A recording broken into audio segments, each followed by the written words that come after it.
Pitching is one of the most important things we will have to do in our lives. If you have to raise money, sell an important idea, or get a raise, you're going to have to demonstrate why you're worth it. But if pitching is so important, why are we all so terrible at it? The reason is that when we come up with a concept or an idea, we're using our highest level of cognitive thinking, which stems from our neocortex. When we have to pitch this idea to our principals, professors, the board of investors, our bosses, we make the mistake of thinking of our brains like a computer.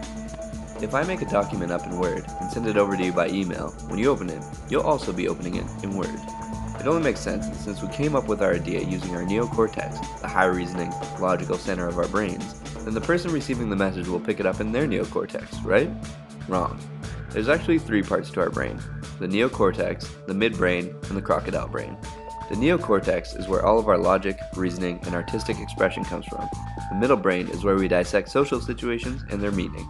And our oldest part is our trusty crocodile brain, which is the first to receive information and determines if something is a threat or ally. When we are pitching or trying to get our ideas across, what many people don't know is that our message is first being sent through our croc brains to decide if it's worth sending up for further processing. The croc brain works like this: if it's not dangerous, ignore it. If it's not new and exciting, ignore it. If it is new, summarize it as quickly as possible and send it up. And finally, do not send anything up to the neocortex for problem solving unless you have a situation that is really unexpected and out of the ordinary. So essentially, pitches are sent from the modern and smart part of the brain, but are received by a part of the brain that is 5 million years older. This becomes a problem, as you can see. Going back to our analogy from before, it's like me creating a file in Word and you trying to open it with a rock. The pitch anything formula looks to appeal to the croc brain to make sure that your pitch is deemed new and exciting and then passed on for further processing. The formula looks like this: set the frame, tell the story, reveal the intrigue, offer the prize, nail the hook point, get a decision. In this summary, we're going to cover the framing aspect of the pitch anything formula. A frame is our subjective view of how we see the world. When two people meet, a frame battle occurs where the subject's frames collide. Now when frames collide, they don't merge, they don't blend, they don't intermingle. It's a death match, and the stronger frame absorbs the weaker. If you have to explain your authority, power, position, leverage, or advantage in a situation, you do not hold the stronger frame. Most frames you'll encounter in a business situation are going to be the power frame, the time frame, or the analyst frame. The power frame comes from high confidence in one's status. You'll know you're facing a power frame when they are expressing disinterest, arrogance, or rudeness. When you approach an opposing power frame, make sure you don't fall into the frame by reacting to it, and find ways you can use small acts of denial and defiance in the opening moments of a meeting. Once you take the frame, make sure to keep it lighthearted and fun. No one likes to be dominated, so when you have the stronger frame, use your power in ways that are fun and mutually exciting for everyone. The prize frame. The prize frame happens when the main person you're looking to pitch doesn't show up to the meeting. Someone will come in and say, "Mr. Big can't make it." Now you can either pitch to his subordinates, hoping that they convey the message for you, or you can take the situation over and make sure your target hears the pitch from you. Say, "You want me to delay the start? Okay, I can give you 15 minutes to get organized, but if we can't start by then, let's just call it a day." Being bold like this will make you feel uncomfortable at first, wondering if you've overstepped your boundaries, but then you'll see something great happen. People will scramble to find Mr. Big and do their best to keep you from leaving. They're worried about you. When you set a prize frame, you're setting everything your audience does and says as if they are trying to win you over.